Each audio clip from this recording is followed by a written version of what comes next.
Kinagat ba nilalay si Edito sa ilog? Nasa tabi ng ilog sina Sir Edito at Nanay Lorna. Nagluto sila ng kamote roon para gawing merienda, at plano nilang maligo sa ilog pagkatapos kumain para pag-uwi nila mamaya, ay presko na sila. Malalaki ang mga kamoteng niluto nila, pambenta sana ito ni Edito, pero dinala niya na lang para may masnak sila. Habang naliligo sina Sir Edito at Nanay Lorna, nagkatuwaan silang gayahin ang viral video noong nakaraang buwan tungkol sa isang lalaking kinagat ng buwaya na tinawag nilang lalhay. Naging trending ito dahil sa isang netizen na naka-video ng pangyayari, at ikinatuwa ng mga tao ang nakakatawang mga linya at reaksyon nito habang nagre-record. Isa sa mga tumatak na linya ay, "Ayaw lay, buutan mana among lalhay oy. Ayaw tawon lay." Sobrang saya ni Sir Edito at Nanay Lorna habang ginagaya nila ang eksena. Nakakabilib si Nanay Lorna, sa kabila ng dami ng kanyang problema, nagagawa pa rin niyang maging masayahin at magpasaya ng ibang tao. Hindi mo mahahalata ang pagod at hirap na pinagdadaanan niya.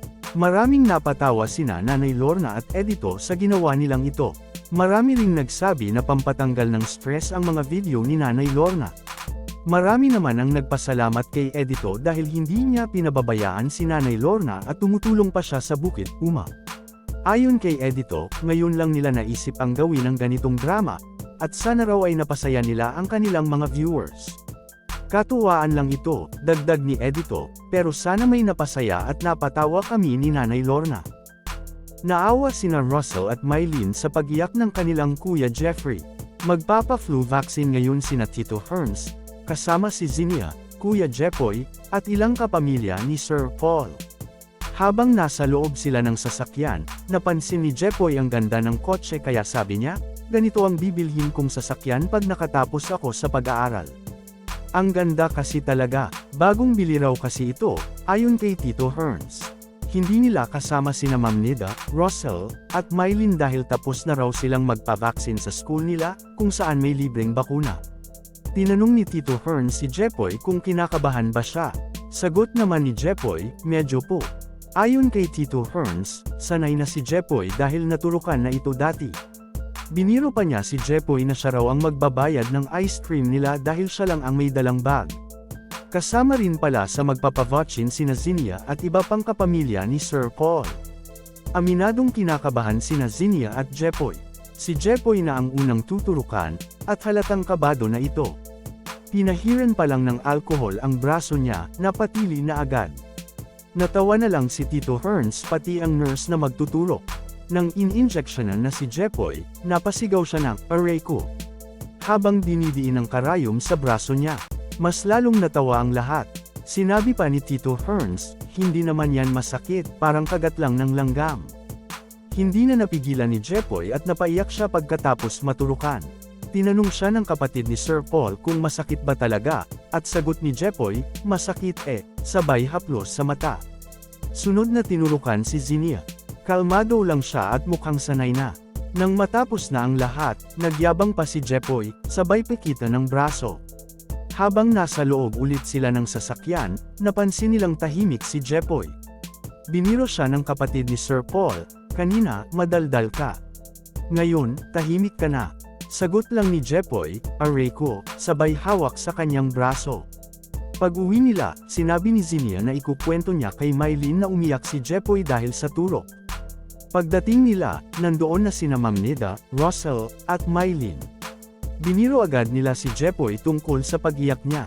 Sabi ni Russell, "Takot din naman ako sa karayom, pero hindi ako umiyak, napasigaw lang."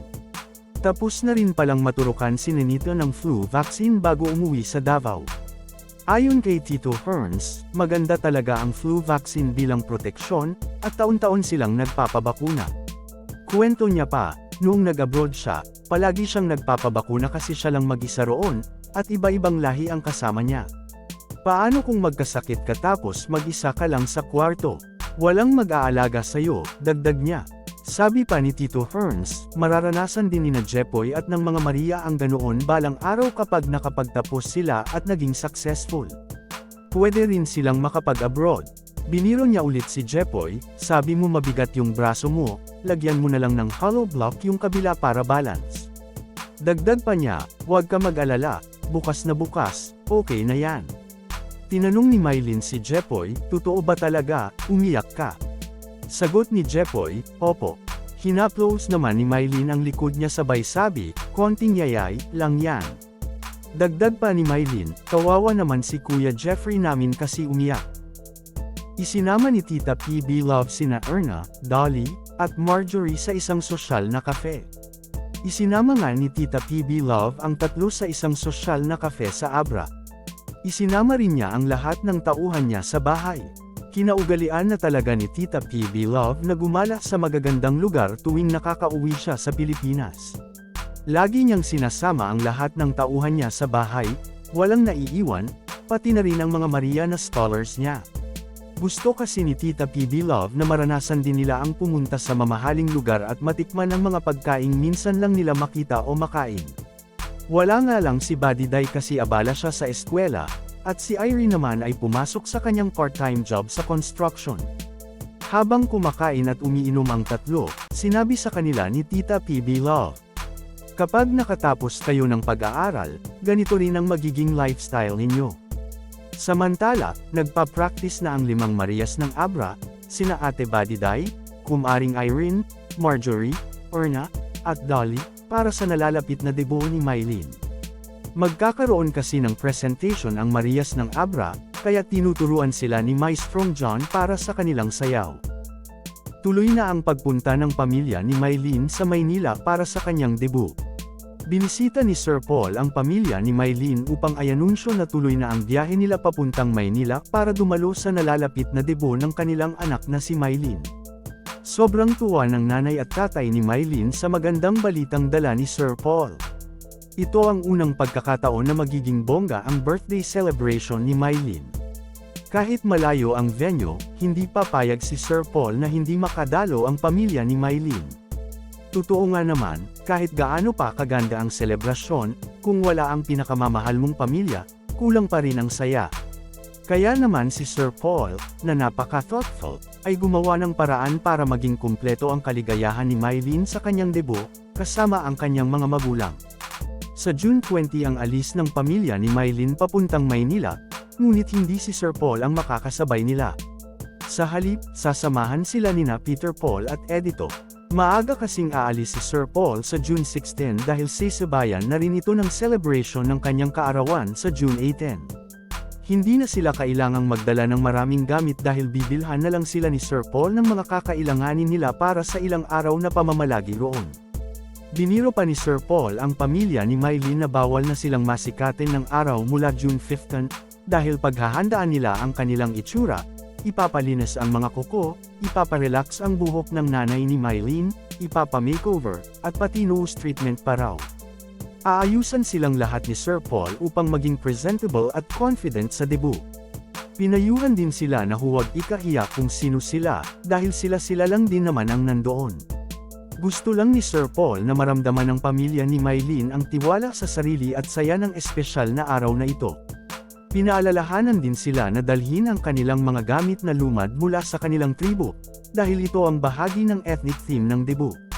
Ayon kay Sir Paul, siya na ang bahala sa lahat ng isusuot nila, ang kailangan lang ay ang proper hygiene. Babalik rin sila sa Davao sa June 23 o 24, pero bago iyon, bibigyan pa sila ng oras para makapamasyal sa Maynila. May kikibahagi rin sa debut ni Mylene sina Tita PB Love, ang PB Team Scholars ng Abra, at ilan pang mga espesyal na panauhin. Gaganapin ang debut sa June 22, 6 p.m., sa San Pedro, Laguna, at ang tema ng kasuotan ay ethnic.